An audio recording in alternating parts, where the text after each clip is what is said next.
যদি একটা দিন থাকতো যেদিন সব ভুল ঠিক করা যায়, নতুন করে জীবন শুরু করা যায়, তুমি কি সেই দিনটা মিস করতে? ভোরের আলো ধীরে ধীরে ছড়িয়ে পড়ছে ছোট্ট এক গ্রামে। পাখির ডাক, হালকা কুয়াশা, আর দূর থেকে ভেসে আসছে ঢাকের শব্দ।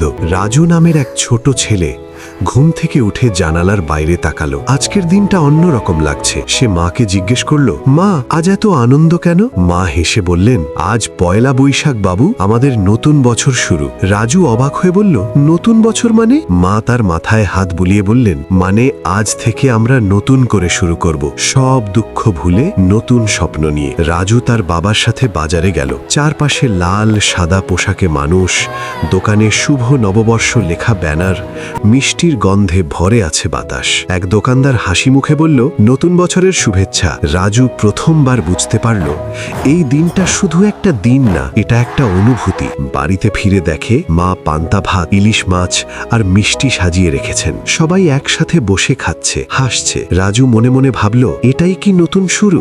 বিকেলে গ্রামে মেলা বসেছে, নাগরদোলা ঘুরছে, বাচ্চারা দৌড়াচ্ছে, গান বাজছে। রাজু বন্ধুদের সাথে খেলতে খেলতে হঠাৎ আকাশের দিকে তাকালো। সূর্য ধীরে ধীরে ডুবে যাচ্ছে, কিন্তু তার মনটা ভরে উঠছে এক অদ্ভুত আনন্দে, শেষ অনুভূতি। রাজু মায়ের কাছে এসে বলল, মা, আমি বুঝেছি, পয়লা বৈশাখ মানে নতুন করে হাসা, নতুন করে বাঁচা। মা হেসে তাকে জড়িয়ে ধরে বললেন, পয়লা বৈশাখ শুধু ক্যালেন্ডারের একটা তারিখ না, এটা নতুন স্বপ্ন দেখার সাহস।